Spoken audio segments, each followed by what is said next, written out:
Hello and welcome to Creature Club, a podcast where we talk about the monsters in the 5th edition Dungeons & Dragons Monster Manual. I am your host Tim, and I am joined by my two delightful and wonderful co-hosts, Mikey DC. Hello. And Daniel, the Dan Man, White. Thank you so much for using my nickname, Tim.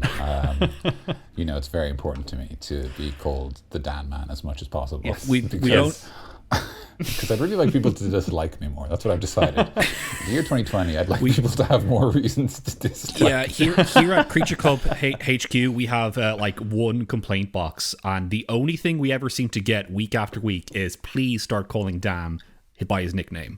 And I do wonder who puts those in, actually. Yeah, they're anonymous, so it's hard to... Because obviously it's anonymous, Mm-hmm. It's only we can, put stuff into it, though. So only the three of us. It can only be one of the three of us. But obviously, So after all these years, it has been your answers anonymous. It has been years. We finally did it. So anyway, we finally did as whoever that anonymous person was requested. Yes. So this week we're going to be continuing the old Dragon Omnibus with our latest in our line of metallic dragons. We have our fancy copper dragon, who is a very pretty one. I really like it's a really classical design as far as I can tell from the pictures in 5th edition. I haven't actually looked up the old previous editions, but it's the most classic looking dragon to me. Like, it doesn't have the I kind of agree with that. Like gills or the spines or a mustache, as we're going to get to later. He's a very cool looking dragon. I think he's probably my favorite visually. That's fair. The if you are interested in a good picture, both for the listeners at home and for you, Tim, the 3.5 core rulebook has a great image, and it even has a little archer person for scale.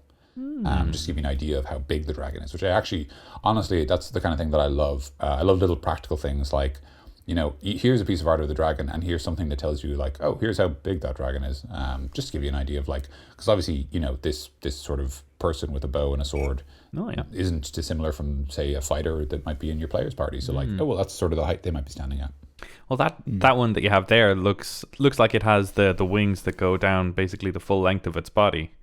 And the one in the 5th edition rulebook has the ones that just kind of go between its shoulders and its hips, which is true. What I imagine as a big dragon. But that is a very cool one. I like his jaunty step that he's taking. I know. I do like that. There is almost like a sort of a cat-like playfulness in his little movements. I actually think it's a great piece of work. Yeah, beautiful, lovely. Yeah. Thanks for the recommendation. You're very welcome. Yeah. So do we have any... But this is a podcast. It's an audio medium, so we'll move on. Do we have any history on this chappie, either in the real world or in Dungeons & Dragons? I know I'm usually the history buff, but if anybody has any idea about the Copper Dragon or any of its origins, whether it was just like a Dungeons & Dragons being like, what's a cool metal? Copper. All right. Copper, obviously, the best metal. The best metal, yeah. In terms of it being a copper dragon, as far as I can tell, it is entirely an invention of Dungeons and Dragons. I think all the metallic dragons might be, unless they're stolen. Well, there's might be possible. Golden dragons all over the place. Oh yes, of course, yeah, and that would be and actually we'll come back to that sometime. Yeah, the copper dragon, insofar as I'm aware, is effectively an invention of Dungeons and Dragons. Like the rest of the dragons, it shows up in the 1st edition Monster Manual, and then it repeats itself, showing up in every edition of the manual since, except for, as we all know, 4th edition, which only includes the chromatic dragons in its core book and expands on the metallic dragons in Draconic.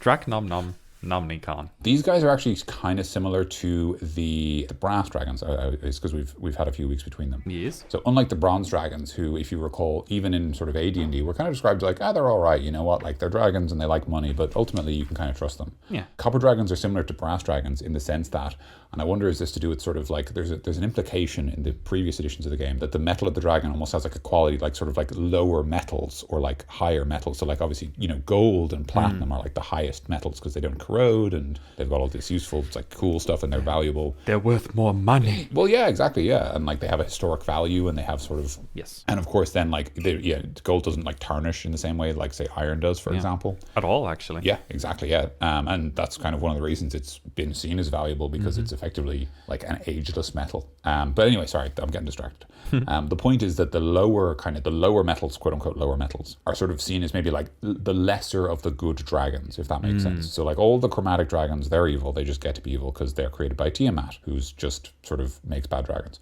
And then the idea is the metal dragons are like, they're okay. The high metal ones are cool, good dudes. And then the low metals are sort of less reliable. So in the Copper Dragons entry in the first edition book, we get Copper Dragons prefer to inhabit arid rocky regions, so same preference in terms of climate. They like warmer climes in which to locate their cavern or cave layers. And then it says they tend to be rather selfish, and thus many Copper Dragons are somewhat neutral in their outlook if gain is concerned. And then that continues. In second edition, Copper Dragons are incorrigible pranksters, joke tellers, and riddlers. They are prideful and not good losers, although they are reasonably good winners. They are particularly selfish and greedy for their alignment and have an almost neutral outlook where wealth is concerned. That's interesting. That's kind of fun. As I've mentioned before, third edition just takes the lore from second edition, just the exact same description. So it's going to be the same stuff there. And then in fourth edition, I think I've mentioned before that the fourth edition metallic dragons kind of get turned evil. So we actually see a pretty consistent theming here, where then in fourth edition it actually says brass dragons, fire-breathing monsters haunting deserts and other dry lands. Brass dragons tend to be callous, violent, and selfish. The best are honorable mercenaries, brave and loyal if well paid. The worst are brigands that plunder any travelers who venture into their territory. Blimey. Yeah, I know. So as far as dragons are concerned, these lads have had kind of a rough run of things. Yeah. It seems that Tiamat had a very, very clear idea of kind of death and destruction and primal evil kind of stuff, whereas Bahamut, they kind of made the metallic dragons to be a bit more kind of human, to have a bit more character to them, and to be a bit more diverse, because like you said just there that like the brass dragons can be this way or that way, like they have a lot more individuality to them, whereas the chromatics are just like, I am big bad evil, I kill all. Yeah, I understand what you mean. And then with the high metals, the golds and the platinums and whatever's. And even the silver to an extent. Yeah, and they're more consistent, like highbrow, high moral kind of thing. Yeah. So I think it's fascinating to give them the kind of spectrum of, like, they're very human, I think. Like they are given specific flaws. It's very cool. They're given like, we're sort of told like they have the potential to sort of fall on either side of like the sort of, D&D kind of centers itself around maybe like a cosmic battle between good and evil always going on. Yeah. And the PCs are kind of like low. They start out obviously as sort of pawns in this game and eventually maybe get to reach the end of the board and become a queen. And in some ways like the Copper Dragons kind of reflect that, in that like they sit on this duality of good and evil. But there is something interesting about the fact that initially, perhaps because the intention was always that the player should fight these monsters. It means that we have this kind of history where some of the metallic dragons are still, well, they're not good, they're not bad, but you kind of you have a reason to get into a fight with them. Basically, there's a reason here. It explains, well, you might get in a fight with Copper Dragon because it cares a lot more about maybe personal wealth than it does about your welfare or the welfare of this town, for example. So even though it won't come after you, it might have its own ends and motivations. And maybe in that we start to see the beginning of kind of the dragon as a monster versus the dragon almost as a political entity, and then versus kind of the dragon as a benefactor, where we see like obviously the gold and the bronze and the sort of silver dragons are more like, oh, these guys are kind of unambiguously helpful. Yeah, and I was going to say that like you're not totally sure with the copper and the brass guys.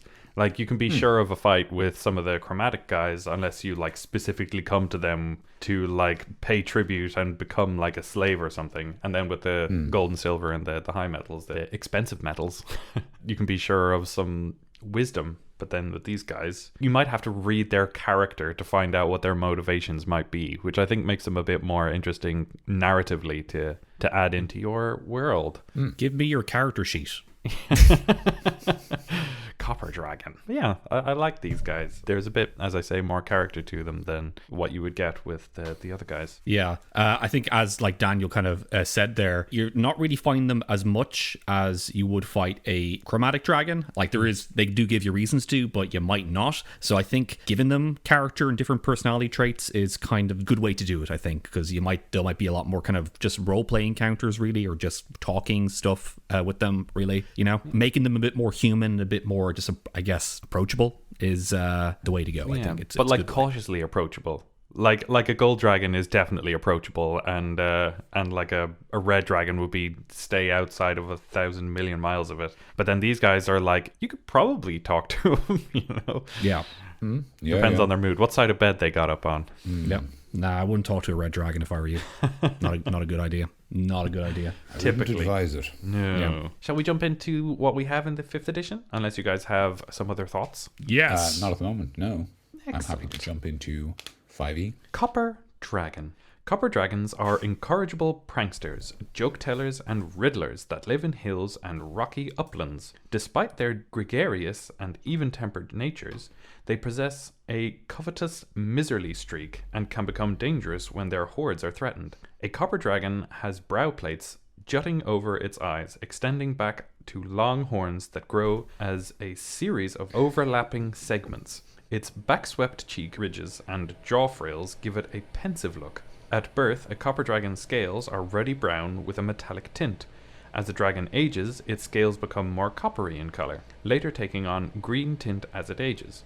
A copper dragon's pupils fade with age, and the eyes of the oldest copper dragons resemble glowing turquoise orbs. Wow, that was a mouthful. I enjoyed reading that. Like, I got excited remembering that, like, there's the descriptions that are always really, really beautiful for these dragons. Yeah. And then I fucked up a little bit in the middle there. I fucked it up. Oh, shit. Oh, jeez. I fucked it up. Once again, a nice description of what it looks like. Good hosts, just like us. A copper dragon appreciates wit, just like us.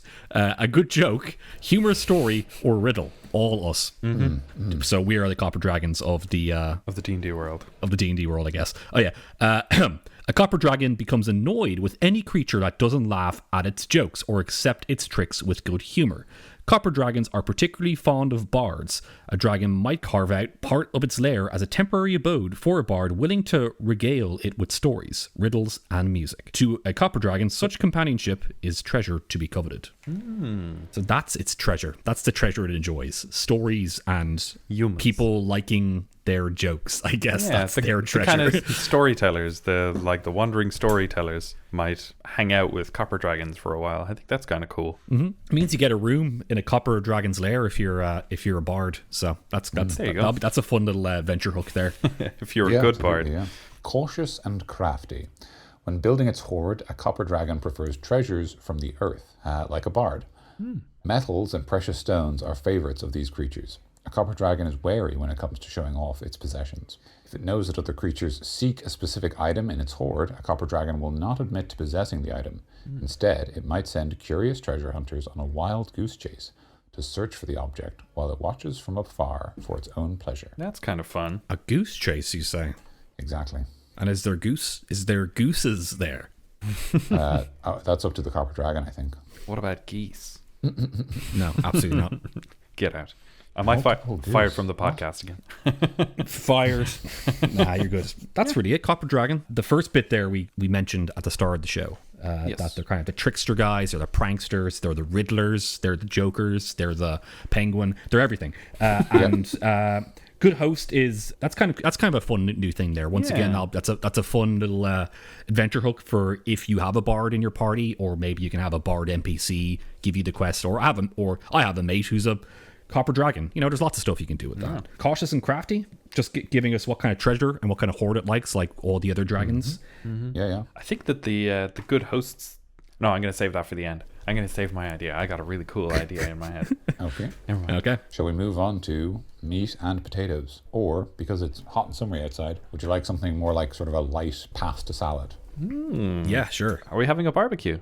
I actually don't have a barbecue, and I would like one. Oh, barbecue. I'm there. Onwards. A lot to be said for a good barbecue in this weather. Yeah. I got a barbecue. We've been barbecuing a lot over this nice weather, yeah. Nice. Yeah. Just everything. Good man. Everything that could be barbecued.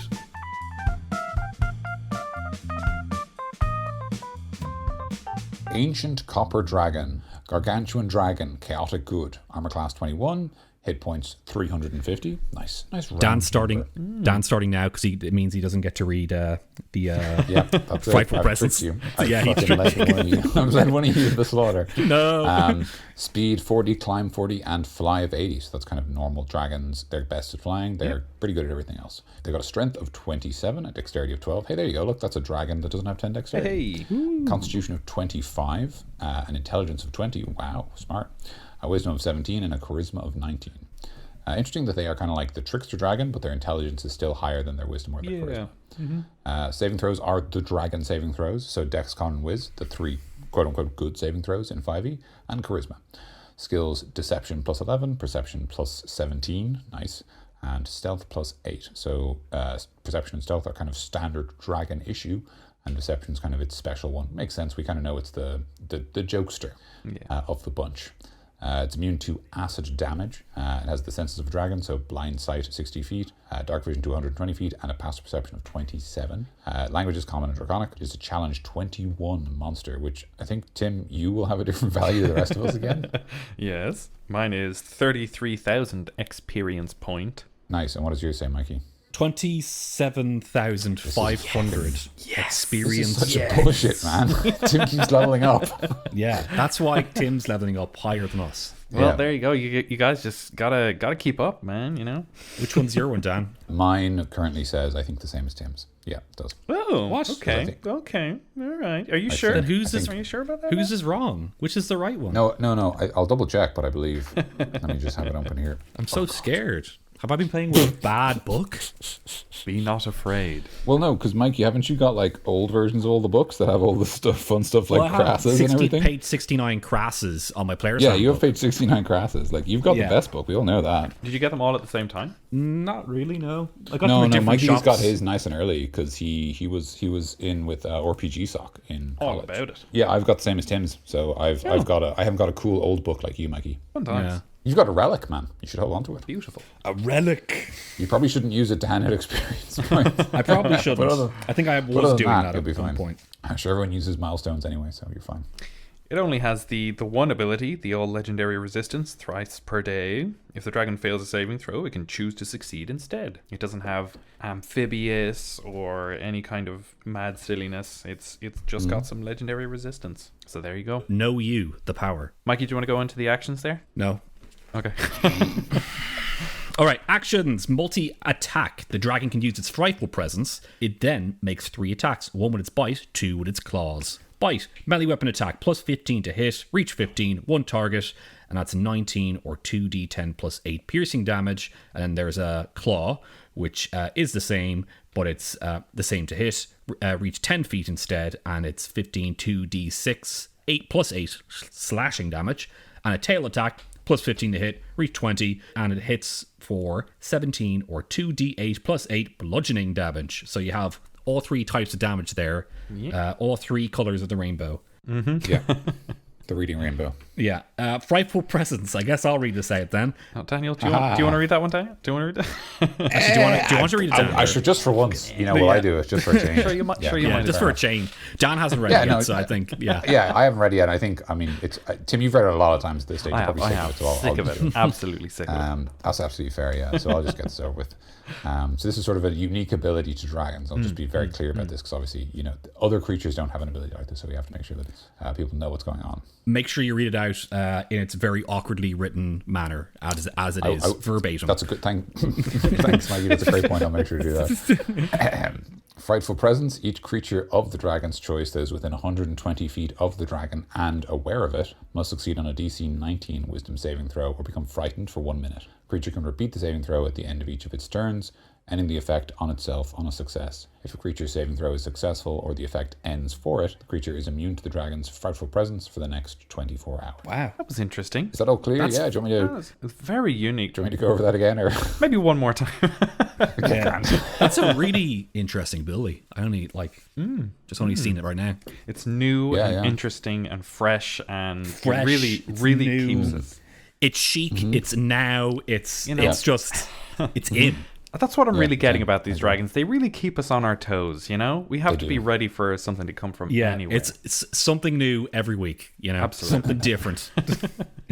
All right, I'll continue then. The joke is that we've read Frightful Presents a lot.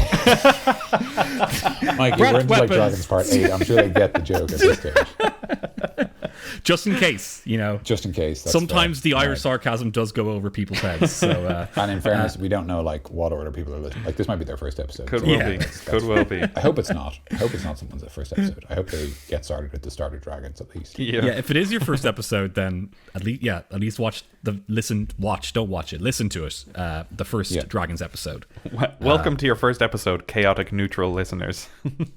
Breath weapon. Recharge 5 to 6. The dragon uses one of its following breath weapons. So he has 2 different kinds of breath weapons, like the rest of the metallic guys. So he has an acid breath. The dragon exhales acid on a 90-foot line that is 10 feet wide. Each creature in that line must make a DC 22 dexterity saving throw, taking 63 or 14 d8 acid damage on a failed save, or half as much damage on a successful one. Ridiculous number, but they've all been ridiculous numbers. And I need everyone's d8s at the table. Thank you very much. Thank you very much. Thank you. Thank you, Dave. I see you holding out on me. Dave. Give me your one. Give me it. And here's another one, slowing breath. This is kind of interesting. The dragon exhales gas in a 90-foot cone. Each creature in that area must succeed a DC 22 Constitution saving throw. On a failed save, the creature can't use reactions. Its speed is halved and can make more than one attack on its turn. In addition, the creature can use either an action or a bonus action on its turn, but not both. These effects last for 1 minute. Never both. Don't even think about it. The creature can repeat the saving throw at the end of each of its turns, ending the effect on itself with a successful save. I like to think that because the copper dragon kind of looks a bit rusty, that he probably makes you a bit rusty as well. Like creak as you start moving. That's nice. Bit of fun. Oh, this effect, by the way, is very similar to the slow spell. Yeah. With the exception of the part about spells and how casting them is weird with the slow spell. But I can understand why they chose not to include that, because it's the most complicated part of that spell. Yeah. And it would just probably be for the best, for the purposes of like letting the game run.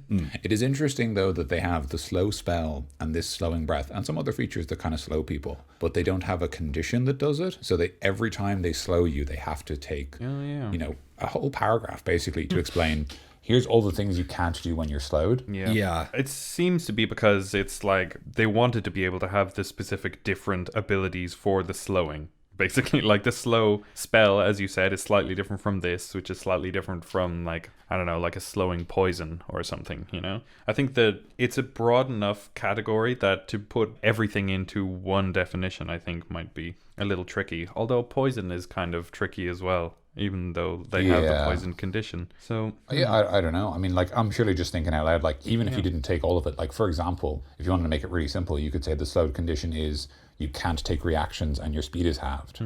And then the rest of it's just stuff added by the effect. But like at the very least, you could say on a failed save, the creature is slowed and can't take more than one attack on its turn. In addition, blah, blah, blah, blah, blah. Okay. You just save, you'd save, a sentence basically.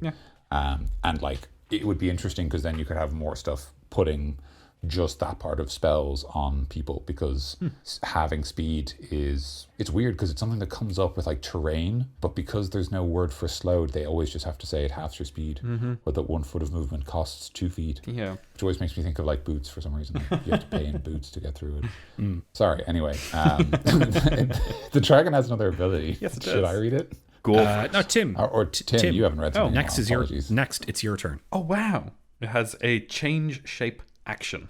The dragon magically polymorphs into a humanoid or beast that has a challenge rating no higher than its own, or back into its true form. It reverts to its true form if it dies. Any equipment it is wearing or carrying is absorbed or borne by the new form, the dragon's choice. In a new form, the dragon retains its alignment, hit points, hit dice, ability to speak, proficiencies, legendary resistance, lair actions, and intelligence, wisdom, and charisma scores, as well as this action. Its statistics and capabilities are otherwise replaced by those of the new form, except any class features or legendary actions of that form. So very much like polymorph. Yeah. But not quite true polymorph. I just realized something there, by the way. Mm-hmm. This is a small thing, and I assume you can just common sense it, but it's interesting.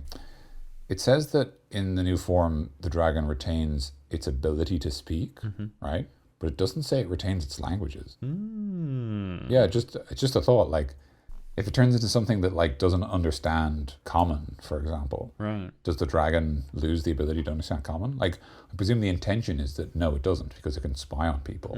Proficiencies. Does a language count as a proficiency? Right. A language is a proficiency. That's it. Yeah. Yeah. Very good. And also maybe just ability to speak. They're just like, they made a mistake and they kind of just said that no, the ability to speak is also just languages as well. That's like, I think no, I think you're right. I think it's because languages are a proficiency. yeah, Even though we don't use them like other proficiencies because we never roll language checks. yeah. I think they are technically, yeah. Because they go in the little like languages and other proficiencies little box on the character sheet. Yes. So Yeah, exactly. there must be that. Good shout. Legendary actions. Okay. What are these now? How do they work? Okay. This is going to take some explaining. Okay. But you know the way that normally you take a turn. No. I'm lost. Completely lost. You lost me at Just the idea that Mike's like, Tim, do you have fucking any idea what he's saying now? Just like nodding in and smiling. Just Tim, do you fucking any What idea is this? What is this game? Oh, fuck me. Okay. You know the way normally you can take a turn? What if sometimes you could take more turn? Wow. I get extra turns. The dragon can take 3 legendary actions, choosing from the options below. Only 1 legendary option can be used at a time, and only at the end of another creature's turn. The dragon regains spent legendary actions at the start of its turn. 3 actions are the same we have seen with every other dragon, which is detect. It makes a wisdom perception check. Tail attack, it makes an attack with its tail. And the wing attack, which costs 2 action. The dragon beats its wings. Each creature within 15 feet of the dragon must succeed on a DC 23 dexterity saving throw, or take 15, 2d6 plus 8 bludgeoning damage, and be knocked prone. The dragon can then fly up to half its flying speed, which is important because its flying speed is a lot higher than its regular speed. Yeah. It's exactly double. Okay, and then there's every other kind of dragon. Do you boys want to do those, or do you want to just move on? Yeah, sure. Well, I guess real quick, I'm just going to skim over it now, not go into much detail. Adult is the exact same, but the numbers are less. Like the health, the proficiencies, to attack, damage, all that stuff, they're less. So it gets to keep the legendary actions and all that stuff. The young copper dragon has no legendary actions. It is not a legendary creature, but it keeps everything else, and the numbers are even more less. And also, the adult is huge and the young is large, and it just keeps going down. And the little baby wormling is a medium-sized one. Numbers are way less, and all it has is actually, it can only speak Draconic as well, and all it has is bite, and it's 2 breath weapons. And that is it.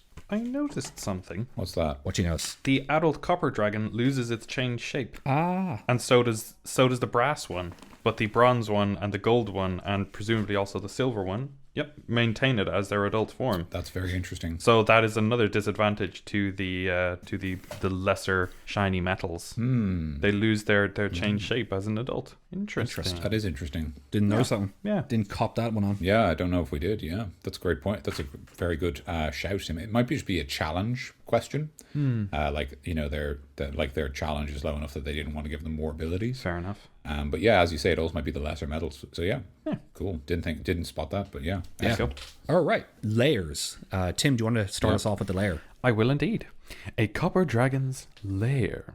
Copper dragons dwell in dry uplands on hilltops where they can make their lairs in narrow caves. False walls in the lair hide secret antechambers where the dragon stores valuable ores, art objects, and other oddities it has collected over its lifetime.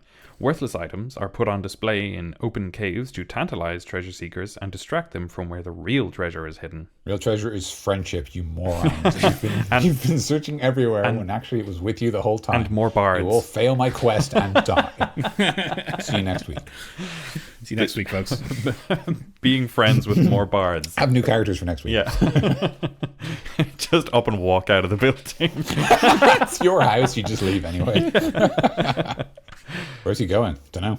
Who knows? I will do the layer actions. On initiative count 20, losing initiative ties, the dragon takes a layer action to cause one of the following effects. The dragon chooses a point on the ground that it can see within 120 feet of it. Stone spikes, gem-encrusted spikes, sprout from the ground in a 20-foot radius centered on that point. The effect is otherwise identical to the spike growth spell and lasts until the dragon uses this layer action again or until the dragon dies. Wow, there's a spike growth spell? Apparently. I was going to say, does anyone know the spike growth spell off the top of their head? Because I don't. I'm going to assume that it's a 20-foot radius growth of spike growths. If anyone has one of their characters, if anyone who's playing like a spellcaster, if they have spike growth prepared like right now, then please let us know. Because I don't know anyone who has ever even picked it. I want to say it's like a druid, maybe ranger spell or something. Yeah, it sounds like that. Anyway, the dragon chooses a 10-foot square area on the ground that it can see with 120 feet of it. Fucking, all right, fine. It's just, why is it a full sentence just for targeting directions? You know, it's like just pick a space. And I choose this square. But that's the thing, they don't even choose a square, they choose a 10-foot square area on the ground that it can see within 120 feet. Okay, on the ground makes sense with the next sentence. The ground in that area turns into 3-foot deep mud. Each creature on the ground in that area when the mud appears, you could just say each creature in the mud, like we get it, must succeed on a DC 15 dexterity saving throw, or sink into the mud and become restrained. That's pretty good. A creature can take an action to attempt a DC 15 strength check, freeing itself or another creature within its reach and ending the restrained condition on success. Moving 1 foot in the mud costs 2 feet of movement. See, there you go. I always think of like boots or whatever. Difficult terrain? Yeah, basically, yeah. On initiative count 20 on the next round, the mud hardens and the strength DC to work free increases to 20. Whoa, that's cool. Jeez. That is cool. This is the most interesting layer action I think we have seen from the dragon so far. And once again, it kind of goes with their kind of being a little bit not directly hostile with their attacks, I guess. They have, of course, they have the second slowing breath that all the dragons have, like a second non-lethal weapon. Yeah. But this is kind of like you're stuck in the mud and you're stuck there now. So let's talk this out, or you're my prisoners now. I don't want to kill you though, because I'm a good creature. I shall do the regional effects. I'm the maze controller now. Regional effects. I have spells. Sorry. You don't have enough points. No one's going to fucking understand what we're talking about. Nope.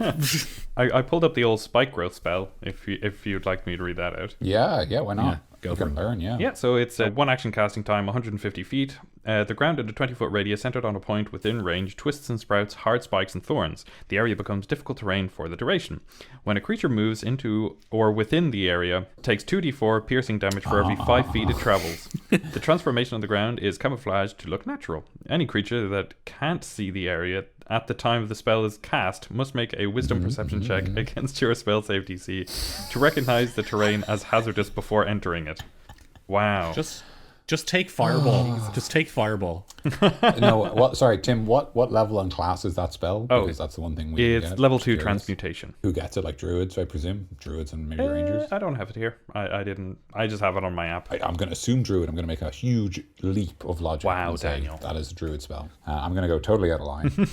Yeah. You can't actually stop me. I don't want to check, so we'll leave it at that. I'm nothing really to say on it, to be honest. It's a spell. I could complain about it, but I don't think it's druid and ranger. There you go. Oh, and it's concentration normally, so this is slightly better than that. There you go. Concentrate. It creates an area of difficult terrain that's damaging, and that seems cool and sensible and like a useful spell. And then it does this weird, like, it's camouflaged to look natural. Any creature that can't see, like, that's a whole extra paragraph you had to write. Yeah. And I don't feel like it's worth it. I'm going to be honest. Yeah, I'm thinking like making the ground spiky, like a Full Metal Alchemist kind of attack, where they make the ground like difficult terrain around them. I'm just thinking that, and it kind of looks cool. You can kind of spawn lots of that stuff around the battlefield, but making it like camouflaged and stuff, it's just like, why do you need to really do that? Maybe for like some sort of, I don't know, you can use it as like a stealth operation, maybe, where you have to it can be used as part of an ambush, but like, it's kind of it's a very specific thing to add to a spell, which is mostly what I think. And to be honest, the other thing I think is like, who cares? Like, when a creature moves into or within the area, it takes 2d4 damage, so it's going to take a max of 8 damage. on average it's going to take 5 piercing damage, which isn't enough to kill most things in the game. So you get 5 quote unquote free damage. I mean, I say free, it's a 2nd level fucking spell. So like, and like that's it. Like it's difficult terrain afterwards, and that's okay. And like, to be honest, that's the thing that strikes me is like, it being difficult terrain seems like it's more useful depending on how you organize your battlefield. Obviously, a big orb of difficult terrain is a great idea and makes it hard for enemies to reach you. And hey, if you really feel sassy, you can cast it on yourself and then just not move. And if people want to come get you, they have to walk into spikes. So that's pretty cool. But obviously, the important thing in terms of the lair action is that it says stone spikes sprout from the ground in a 20-foot radius center on that point. The effect is otherwise identical to spike growth. So I think we can make the assumption that the intention is that this can't be hidden, unless you want to argue that because it's identical to the growth spell, if the dragon casts it out of line of sight, you don't know it's dangerous. But it is big stone spikes. Yeah. So you might just kind of guess. I'm just going to walk over here. Watch out for those giant spikes. Huh? What? What? Can I read the regional effects? Yes, you wanted to read the Go regional on effects. then. We'll let you go. Go ahead. Can I do that? Or You can indeed. Do you have any more spells that we got to talk about before we? I have spells. I have spells. I swear to God that we just all we do is we talked about this when we were playing our Monday night Stellaris game. Half of that is us yelling references and personal in jokes and memes, and then we just kind of go like, guys, these aren't conversations. These are just This is nothing. Yeah. So. This, it's absolutely nothing. Anyway, regional effects. The region containing a legendary copper dragon's lair is warped by a dragon's magic, which creates one or more of the following effects. Magic carvings of the dragon's smiling visage can be worked into stone terrain and objects within 6 miles of the dragon's lair. So, happy pictures of him smiling and laughing. That's lovely. Everywhere. Tim, can we agree there was definitely there was hints of Mr. RTE. Yeah, I heard it. I'm glad I wasn't alone. Yeah. I'm glad it's not the glass of wine. I'm just making sure. I think that's gonna just come out anyway whenever I'm reading anything. So. If it makes it, if it brings you joy, man, by all means. Well, it's not bringing me joy. It's more like it helps me read. Well, if it helps you read, then that's also good. Tiny beasts such as rodents and birds that are normally unable to speak gain a magical ability to speak and understand Draconic while within 1 mile of the dragon's lair. These creatures speak well of the dragon and can divulge its whereabouts. Ooh, that's fun. I like that. Does yours say that? Mine says that. Well, yeah. What does yours say? Mine says, but can't divulge its whereabouts. It's like the opposite. Yeah. Oh, never mind. Fucking hell. It actually says can't. All right. On mine. Oh, I thought it was like a change. Like it was like errata. Oh, yeah. Tiny beasts have been debuffed to prevent easy copper dragon kills. Yeah. That's where the extra XP comes from when you beat a legendary dragon. Yeah. That's funny. That it seems like a lot of people just play testing the game. Yeah, I know. Yeah. It's just it seems like the copper dragon is really easy to beat because they're always asking these rodents and psychopathic birds. players keep kidnapping birds and making them tell them where the dragon is. So we've got to change the rules before the book gets released.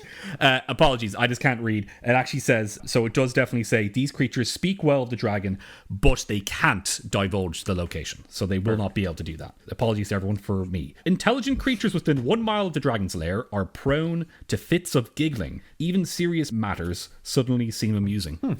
That seems kind of terrifying as well. It's kind of weird. It is sort of like what a normal D&D game is like, but yeah, sure. You know what I mean? Like, I mean, it feels a little bit awkward if you're talking to your team and then suddenly you're like, you have to start giggling now.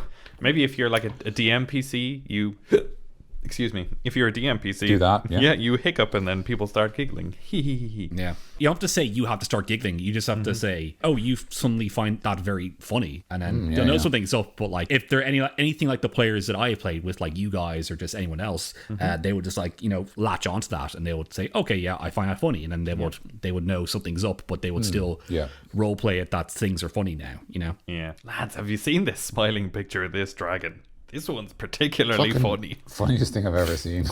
Most hilarious. And if the dragon dies, the magic carvings fade over the course of 1d10 days. The other effects end immediately. Fair enough. Wow. There you go. Shall we move on to the old desert town? Mm-hmm. I believe it is time. It is time. Let us go. Let us go. Let us leave. Let us go.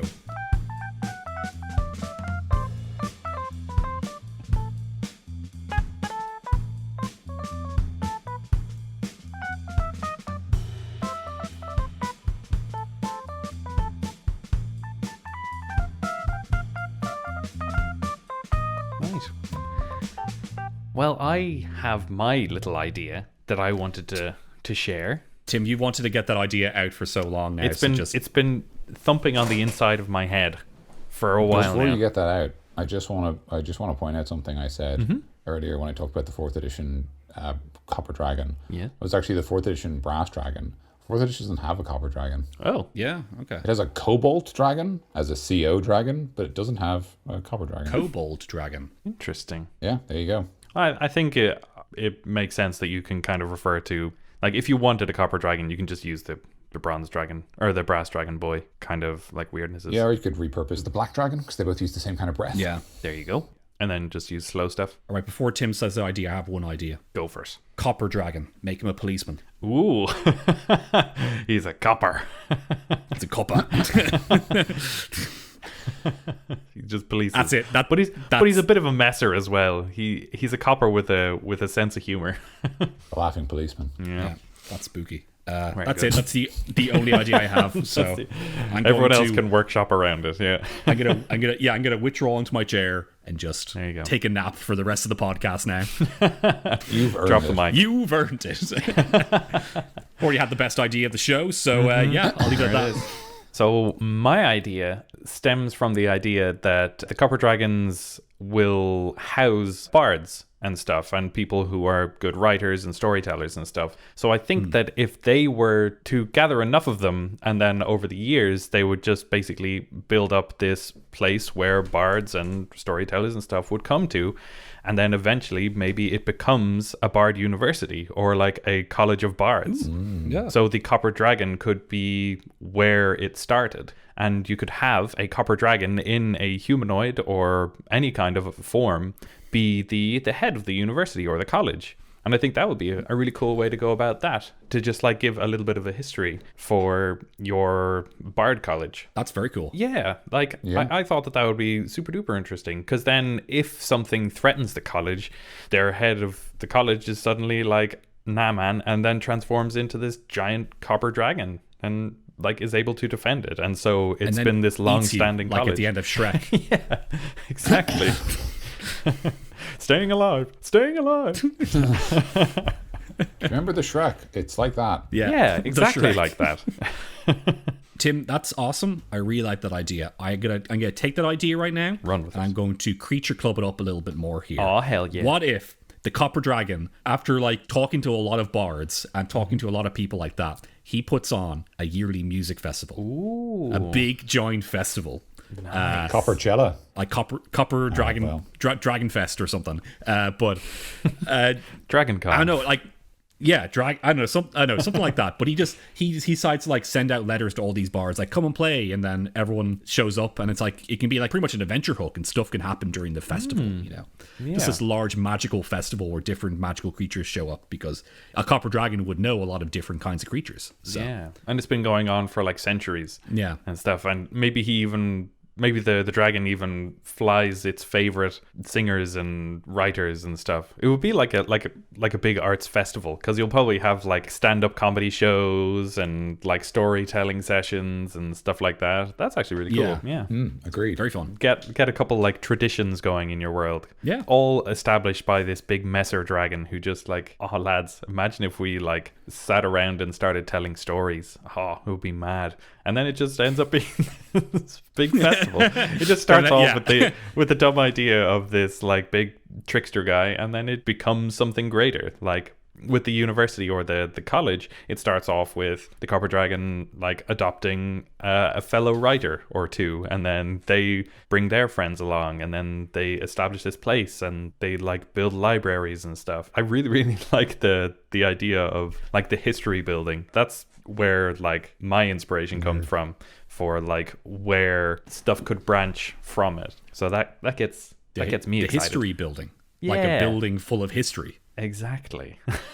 Maybe even a library. I mean, like a library or like a museum or like Whatever you like, really. Like, because they're not just interested in funny stories, it says. It doesn't say that, like, they're interested in people who will tell them funny stories. It's like storytelling. So if you can get these writers who tell... There's people that will be able to, like, retell history verbatim and maybe not have it be particularly interesting. But there are the people who will tell, like, an evocative story that will feel a lot more, like, powerful even. You know, so he'll probably adopt people like that. So you don't have to always go up to the Copper Dragon and tell them like Austin Powers. It can be something a bit more profound or something. Yeah, exactly. Sorry, Austin Powers is incredibly profound. What am I saying? Obviously, yeah.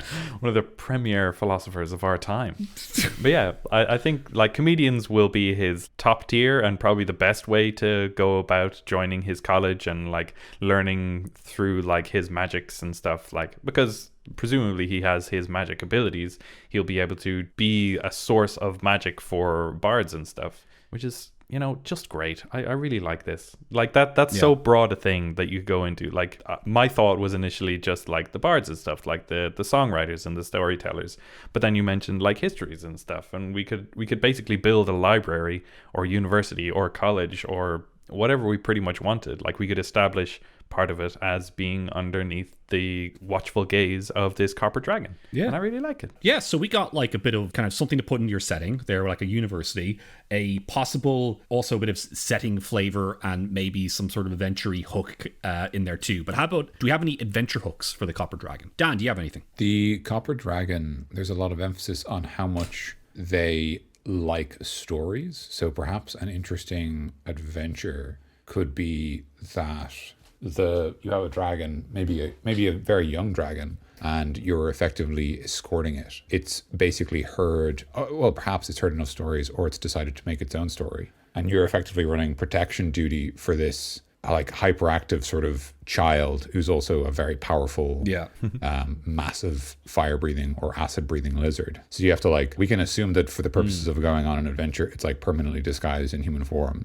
but it's still as proud and, you know, impetuous as a dragon is. So you have to like sort of smooth over diplomatic relations and bring it to exciting places and effectively like look after it, while also going on an exciting adventure that has to be exciting enough so the dragon is satisfied. Yeah. You could kind of incorporate, in the same notion you talked about there, Tim, you could kind of incorporate like a dragon's favor mechanic where, because the dragon is interested in storytelling and like humor and stuff like that, you could reward players for certain activities that they wouldn't otherwise get rewarded for, or that they wouldn't otherwise take part in. So like, let's assume that the party are involved in some kind of pitched battle in dangerous circumstances. Maybe they're fighting on like, you know, it's like a rainy night and they're fighting on a rooftop with a group of assassins or whatever. And just because I like that kind of setting. And like, you know, the sensible thing to do is... Why are you fighting on the rooftop if it's raining? Well, that's the thing. The sensible thing to do is probably stay still. Oh, yeah. But like, if you do a cool jump across the roof to the other roof to attack the enemy archer... Yeah. You know, the dragon's like, that was cool. You get an extra $1. Nice. Where'd you find this dollar? You get $1. It does give you kind of an excuse to do a lot of reckless adventure ideas. Because the dragon be like, no, let's do this because that's a good story, you know. And if you want it, I'll give you some treasure if we do that, if we get out of it alive. And then let you be like, oh, cool, yeah, absolutely. Yeah, I mean, if you wanted to add more uncertainty to it or more risk, you could add some more permanence to it. It could be like, you're not doing this because you like the dragon and want to get paid. You're basically paying off a prison sentence by doing this, for example. Yeah. That might let you have more variety in terms of who your characters are and what they want to do. Yeah, paying off a loan as well. There could be something like that too. Yeah. But just sort of like a journey to the west style kind of Odyssey where like you're escorting this one type of individual in through a variety of circumstances. And like, you know, the story, like the sort of the narrative of the campaign in some ways would be like you doing exciting things for the dragon, but the dragon increasingly getting an idea of like what mortal life is like, because obviously it would be so detached from it. And realizing friendship was the true treasure the entire time. Yeah, or just the treasure is the real treasure and then it pays you and leaves. You know, whatever you like. So we'll be like extending the change shape thing all the way down to like wormling, because like sure in the book it kind of removes that, but like if you wanted to have something like that, then... I mean, yeah, it's kind of up to you. Like you could have it be an older dragon, you could have it be a young, like, I mean, a really obvious thing is that it's even a wormling is a challenge rating 1 monster. And if I recall correctly, the suggested optional rules for monsters for dragons and spellcasters says that their challenge rating determines like the maximum spell level they can cast, or their challenge rating divided by 3 determines their maximum spell level they can cast. And obviously you'd round that up to 1 because 0.333 recurring is not a spell level in 5th edition, at least. No, indeed. Unless you want to just round it up to 3 or whatever. But like, you could just say, like, I mean, if I recall correctly, first level spell is Disguise Self, so just maybe it's not as effective. Like maybe the Copper Dragon, because it's a dragon, instead it has to use Disguise Self and pose as a dog instead of as a human, or like a horse or something. Yeah, or like, yeah, exactly, yeah. But like, yeah, so you could do that. Oh, yeah, horse. You could level it down and do something like that, or you could level it up and give it change shape, or you could just have it be a low level creature with change shape. I don't know, it's kind of up to you. It could also be an old dragon, but I think the problem would be that an ancient copper dragon with the party would probably, I don't want them to feel like they have to do what the dragon says because it's stronger than they are. I want them to feel like they want to do what the dragon says because it'll pay them, and I think that's a more interesting motivation. Yeah, and also you don't really want like having a dragon with you, it's very powerful, you know, but if you have like a young dragon, it's strong, but it's not like a get out of jail free card, you know. Exactly. Let's just set the ancient dragon on them now and we can get out of this. No, like, oh, this thing is just a little bit more powerful than this. It can't mow down armies if we get into trouble. You know? And there's also something fun about like it being a younger dragon but still having draconic potential. So like, something interesting about, for example, you try to break into the palace because that's what the copper dragon wants to do, and you get arrested and you're told you're going to rot in jail for 60 years, and the copper dragon's like, only 60 years, like. Because they live in like, you know, millennia, and it's just like, oh, okay, fine, and just sleep through it or whatever, like just sleeps. And maybe you can have it learn their abilities over the adventure, like it gets its frightful presence at some point, and it gets its change, like a better change shape at some point, you know. Just kind of learning over time how to use it and grow like a dragon coming of age story. Beautiful. I like that. That's a fun idea too. Indeed. Any final comments on the dragons? Because I think we have some good ideas there. I like that. Yeah, I'm happy to leave it there. I was only going to say that the cone is fucking huge. The slowing breath cone is 90 feet. It's massive. Yeah, massive. Same as the brass with its second breath. Yeah. I noticed, but substantially longer than the bronze boy, who only has a 30-foot force one. Yeah. Oh, did we want to say anything else about that layer action, the one that was good, or are we happy leaving it as it is with the mud? Not really. I have nothing really much to say about it other than it's a good one. I think it's just cool. Yeah. I don't think so either. I just thought I'd mention it because I think it's, I'm honestly, like, I'm not joking when I say I think that's the most interesting layer action we've maybe seen. Fairness, the Aboleth actually has some interesting ones with Phantasmal Force it can cast as a layer action. Yeah. Although I'm always loath of effects like that because it's like they cast a spell and then you have to look up what the spell does. And so I like this because it's not that complex in terms of actually what it is. It's like you're in mud, it slows you down, you make a check, or you're stuck. It's hard to get unstuck. It gets harder if you wait too long, and the mud is difficult terrain. A lot of the rules being long here is just to be clear about things. Yeah. And so I kind of like it. It feels like a good kind of length to complexity compromise where it takes a bit of time to explain, but it doesn't feel like it wastes anything. Yeah. I do think it's weird, though, that you have to initially succeed a dex save and then make a strength check. I guess you're avoiding sinking into the mud, but like you're still in the mud. Yeah. If the mud has appeared, you can't kick off it to suddenly escape it. Because that's like, the thing, you're still in the area of the mud. Yeah. You're just not restrained by it. It feels like not being restrained by it should be just a strength save, personally. But maybe that's just because I personally feel like the game should do a better job of like making all the saves better. So like, obviously, as we've said before, every time we talk about a dragon, Dex, Con, and Wiz are the 3 quote-unquote good saves. And, you know, making the other saves more relevant is always a good thing. Yeah. Especially because the fact that it asks for a strength check and not a strength save is, in my opinion, criminal. Because it's basically just a way of making everyone's bonuses worse. And all I'm thinking, honestly, is the fact that, like, if this was a strength save, the people who are good at it are, like, barbarians and fighters. And, like, that's fine. It means they can move. It's one of the most fun ones, for sure. I like that it kind of evolves. Is probably the most interesting part to me. I would totally agree, because it changes the battlefield and then changes the battlefield again. Without being prompted. It just kind of does it itself. Yeah, exactly, yeah. And it's a very natural point of change, the fact that it happens at the next layer action, effectively. Yeah. Although there is actually something kind of interesting, which is that layer actions are on initiative count 20 and lose ties. And this step just says on initiative count 20 on the next round. So it actually doesn't lose ties, which means that if any players are on initiative count 20, they will be stuck in hard mud. Fascinating. There you go. Just an interesting small observation. Yeah. It also means that you can harden the mud once, and then the people stuck in the mud can, say, get hit by the stone spikes, for example. Oh, yeah. Because the layer actions happen after this. Yeah. There you go. And by the way, the Copper Dragon is actually not in the Dragonomicon. It's in Monster Manual 2 in 4th edition. Ooh. And there's actually a really kind of unique piece of art in that book, in the second Monster Manual, where there's a copper dragon and it appears to have like red tattoos all over its body. Oh. It's a very interesting image. It doesn't really get explained anywhere. There's no explanation for why it has them, or no abilities related to the tattoos, or they're maybe having magical abilities. So perhaps it's just an implication that this is sort of a dragon that comes from a culture where it does that. And I just think it's very cool looking, to be honest. So if you have the time, I would recommend literally looking up that piece of art because it's interesting, and it could be cool to use if you want to have a copper dragon in your game that maybe looks a little visually distinct. I like that. Very cool. Thank you very much for listening, as always. This has been Creature Club episode Copper Dragon. We have 2 more dragons to do, and then we are out of the dragon woods, so to speak. Nope. Aside from the Dracolich Dracoliches and the Shadow Dragon.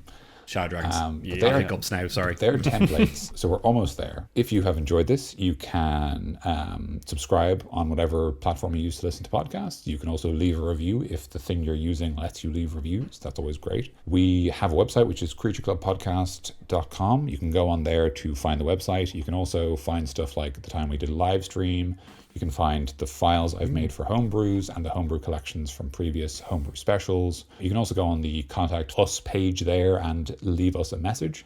You can also comment below each episode if you would prefer to do that. If websites aren't your style, and that's fine, you can also use the social media website, twitter.com. I would not recommend twitter.com if you can help it. But if you have it. But if it's too late, you have my condolences. We are at Creature Club Pod. We always update there if we have an episode coming out, and you can comment below that and let us know what you think. You'll also find, I think, us on Twitter, normally hovering somewhere around the podcast Twitter. We also have a Gmail if you'd rather send us a long form message, or more importantly, if you want to send us not necessarily more importantly, as importantly, if you'd like to send us a homebrew, you can go creatureclubpodcast@gmail.com. We've all got that updated on all our bits and pieces. So if you send anything through, we'll see it. If we have enough homebrews, I think we might have enough homebrews. If we have enough homebrews, we'll do a homebrew special, which is where we talk about submissions from our fans, which is lots of fun. And we very much enjoy doing those. We put together a little document, bundle them all up, and then release it for free alongside the episode, which is cool. Yeah. That's everything we've been doing with the podcast. But if you are, as many people are, either because of lawful restrictions or just looking after themselves, if you are indoors a lot, both Mikey and Tim are on Twitch. Either twitch.tv/Timothy'sMusic or twitch.tv/MikeTellime. Mikey streams on Tuesdays and Sundays. On Tuesdays, it's Majora's Mask, and on Sundays, it's at the moment Fire Emblems. Fire Emblems. It's Fire Emblems. It's Fire Emblems 3 houses. He owns those 3 houses. The Fire Emblems 3 emblems. It's Fire Emblem 3 houses, which is lots of fun. And Tim streams whenever he likes. He's a wild card, my friend. Wild card. Can't be trusted. Wild card. And he streams Rocksmith and plays music and takes song requests and has good banter, and it's great. And if you go to either of those streams, you'll probably find us in the chat somewhere. So if you're like, I was listening to Creature Club and here's what I think, we'll probably see it. And we'll be like, whoa, that's a good idea. Wow. Probably, yeah. I think that's everything. Is that everything? I think that's everything. Right. That's everything. Very good. Right. That's good. There we go. There you are. Right, see you, lads. Yeah, I'll go then. Or just an Irish goodbye, just end the episode. Right. Or a bye.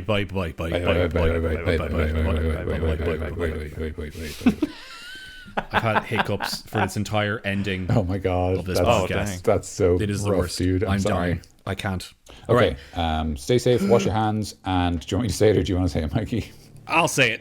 Thank you so much for listening. Next episode will be something else. I have been Mikey. I have been Tim. And I've been Dan. Stay cool.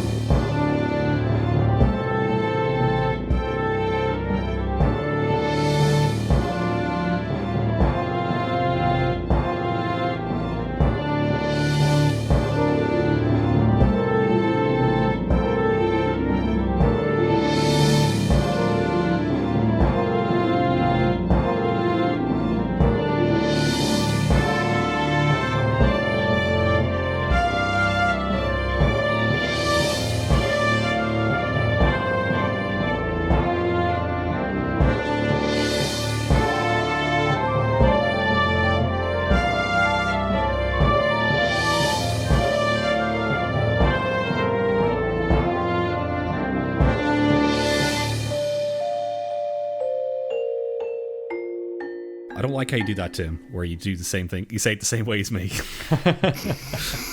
It's all coming out. It's all coming out. Shit. This episode, it's the heat. It's got to us. The heat and the dragon. The heat Yes, has do to. it.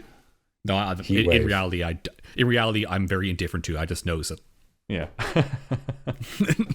Okay. Tim, would you like to start us off? Sure. I'll do the whole intro for this one. Or you can do an outro. Start us off with an outro. Start off with the outro. Thanks everybody for listening. Oh, please, you're going to confuse my brain. And then we're going to start with Dessert Town and then eat. Oh, no, I actually would have a bad time. Welcome to the Memento episode where we kind of go backwards. Now, actually, that would be cool. Now you've won me over. Yeah. Reference a movie I like, I'm in. Yeah. I just mean, like, yeah, if we could properly structure it so that you like finish the episode and you're like, wow, I should listen to it again to get all the references. That would be great. But I suspect we wouldn't do something that clever. Like, no offense to us, but I am so offended for all of us. That's fair. Yeah. In reality, fair. It would just be people listening like, what the hell is this? And then turn it off. Yeah. Yeah, I mean, yeah, fair. Next, I'm gonna turn off my air conditioning while you read that. So go ahead. Okay. Tim's going to turn off his air conditioning while I read this. So that's what's Who's happening turn off to air Tim. conditioning, sorry? Tim. And why is he doing it? Because this makes because you're reading? noise. Because I'm reading, yeah. That's disgusting. Go ahead. That's sorry. I'm sorry you left just because you wanted to read. What's happened? Nothing. Nothing. Go. Nothing. Everything. A shoe. I have been barbecued. Me. Man. Everything is barbecued. Da, da, da, da, da, da, da, da. That's good. I like that. Okay, moving on. Has the music been played yet? I hope it has. I reckon so. We're running out of ideas on this show. We've been talking about dragons for so long, and we're kind of losing it. Losing the plot. The dragons and the heat and the quarantine are all getting to us. Getting to us.